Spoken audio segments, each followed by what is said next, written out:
Baik. Sudah 11 bulan saya nggak punya kerjaan tetap. Nafkah yang saya berikan ke istri sangat minim sekali.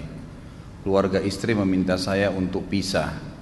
Akhir-akhir ini istri juga sudah tidak tahan. Istri saya bekerja. Sebenarnya kami masih saling menyayangi. Istri saya masih cinta sama saya. Ustadz, gimana saya menyikapi masalah ini? Apa saya ikuti maunya istri dan keluarga? Saat ini istri saya lagi didekati pria lain yang lebih mapan dan kaya. Salahkah saya kalau memukul pria tersebut? Karena pria itu telah mengambil kesempatan dalam kesempitan rumah tangga kami. Ustadz minta amalan atau wirid untuk melapangkan rezeki. Ini ada hubungannya sama tema nggak ini? Hah? Jawab atau enggak? Kasihan. Ya udahlah, karena malam terakhir ya.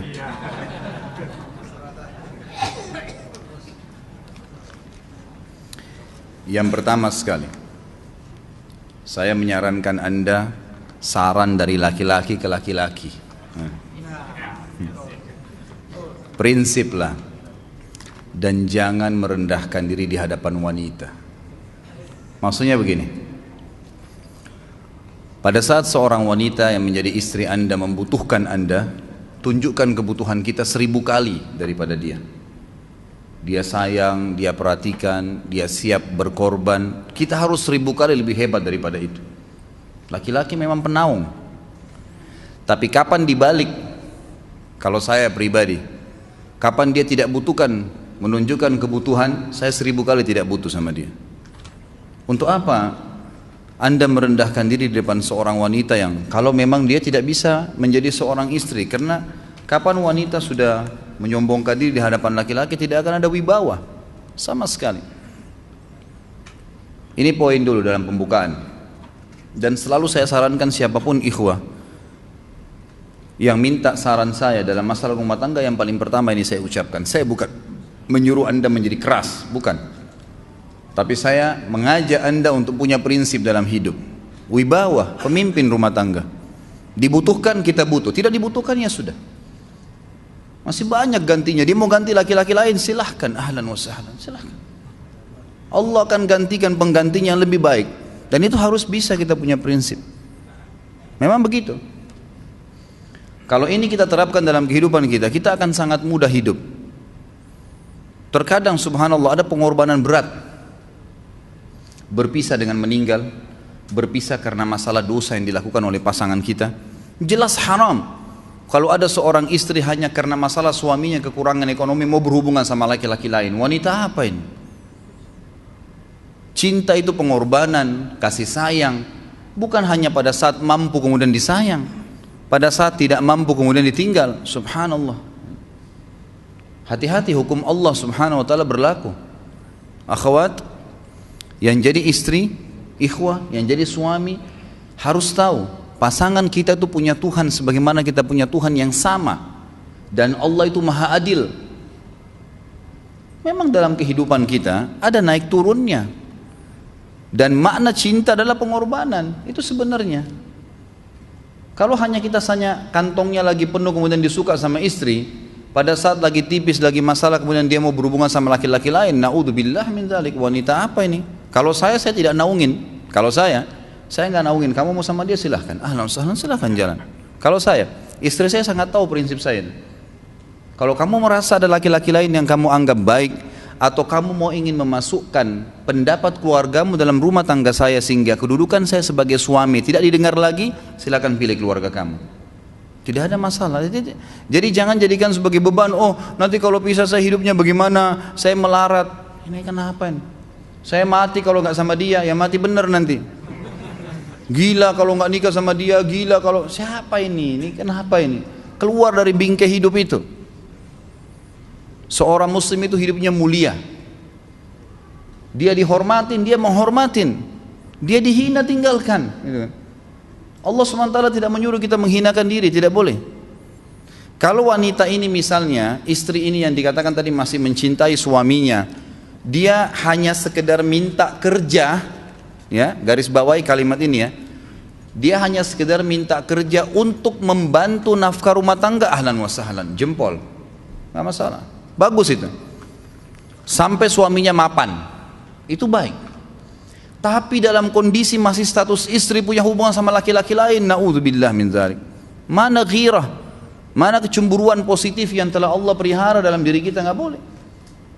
Pada saat seorang sahabat pulang ke rumahnya mendapatkan istrinya selingkuh dengan laki-laki lain, tidak disebutkan apakah berhubungan biologis atau tidak, tapi yang jelas sahabat ini sampai kaget masuk ke rumahnya temukan ada laki-laki lain. Dia bingung mau lakukan apa. Dia pergi ke Nabi SAW lalu berkata, ya Rasulullah, saya pulang rumah istri saya lagi sama laki-laki lain. Maksudnya dia pandu saya harus buat apa nih? Apa yang terjadi? Subhanallah, Sa'ad radhiyallahu anhu sahabat Nabi mulia menghenuskan pedang mengatakan, ya Rasulullah, kalau terjadi pada rumah tangga saya akan penggal dua-duanya. Dua-duanya saya penggal nih. Tapi di sini ulama bilang saat ingin menghukum kalau terjadi pada keluarganya dengan penggal ini, bukan maksudnya dia menghukum secara individu, maksudnya saya ingin terapkan hukumnya Allah, dirajam, dibunuh karena mereka sudah menikah dan berzina. Hukum Allah terapkan, kemuliaan agama harus ada. Harus begitu. Seorang istri yang mau tinggal di bawah naungan kita sementara kita sudah berkorban di bawah terik matahari, sudah bekerja, sudah memilih dia dari sekian banyak wanita, kemudian dia mau berkorban, hormatin dia, junjung dia, lindungin dia, rangkul dia, gitu kan? Bela dia, memang harus begitu. Tapi kalau masih dalam naungan, kemudian sedikit himpit masalah ekonomi lalu berhubungan sama laki-laki lain, naudzubillah, jangan dipertahankan, berbahaya sekali, gitu kan? Jangan Anda menjadi laki-laki lemah gitu.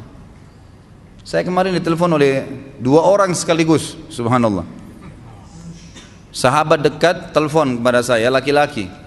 Ustadz maaf mau ngomong sebentar. Baik silahkan.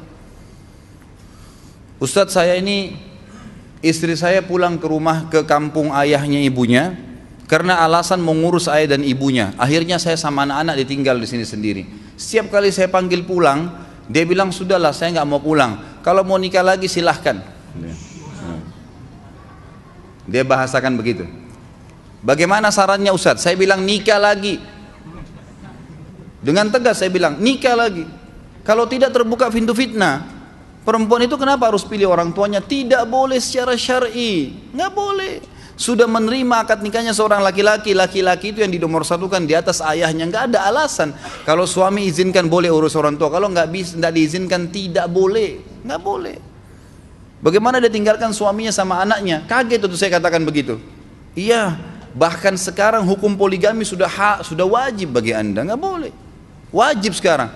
Ini ragu mau melangkah seakan-akan poligami itu dosa.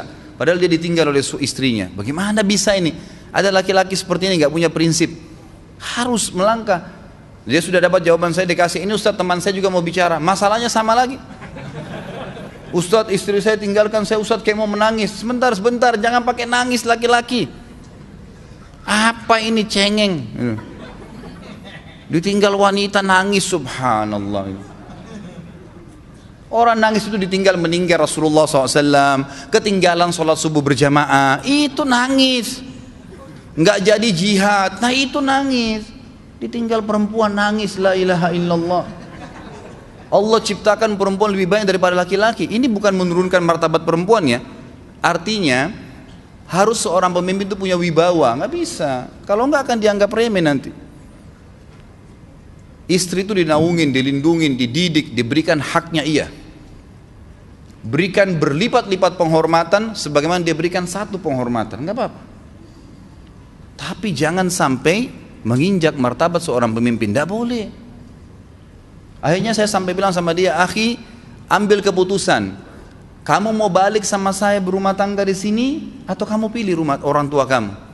Oh saya pilih orang tua saya, baik saya ceraikan kamu sekarang. Assalamualaikum, tutup telepon, selesai. Jangan lama-lama. Cengeng sekali, udah sujud sama Allah, saya masih berat cintanya Allah. Ia minta kepada Allah subhanahu wa ta'ala, minta gampang dihilangkan dari hati. Sebagaimana dia datang dia bisa keluar, gampang itu. Subhanallah ya, jangan terlalu mencintai dunia berlebihan. Kalau saran saya, kalau istri Anda ini tanya baik-baik, kalau kamu bekerja hanya karena mau bantu nafkah rumah tangga sekarang, ahlan wa sahlan, silahkan. Selama pekerjaan halal, antar dia ke tempat kerjanya. Muliakan dia, jaga, jemput pada saat pulang. Anda pembelahnya, begitu. Tapi kalau berhubungan sama laki-laki, ada subhanallah suami depannya dia, istrinya telepon laki-laki lain dan dia menerima itu. Mana ini? Dalam agama haram, wallah haram itu hukumnya. Nggak boleh. Itu namanya dayuth dalam agama. Nabi SAW mengatakan Allah melaknat dayuth. Kata sahabat, siapa itu dayuth ya Rasulullah? Laki-laki yang tidak punya cemburu terhadap pelanggaran agama yang terjadi pada istrinya. Gimana caranya? Nggak boleh ini dalam agama Islam, gitu kan? Makanya biasakan hati kita terisi dengan cinta kepada Allah SWT dan bukan cinta kepada manusia. Mencintai istri karena Allah yang perintahkan, mencintai suami karena Allah yang perintahkan. Jadi semua karena Allah. Tidak ada kata-kata hilang, tidak ada rugi kalau kita meninggalkannya. Jadi ini hal mendasar yang saya tahu, Allahu alam. Jadi sampaikan seperti itu. Kalau wirid apa? Saran saya adalah memperbanyak istighfar kepada Allah SWT. Gunakan momen musibah itu sebagai kesempatan untuk mendekatkan diri dengan Allah Subhanahu wa taala. Begitu ya.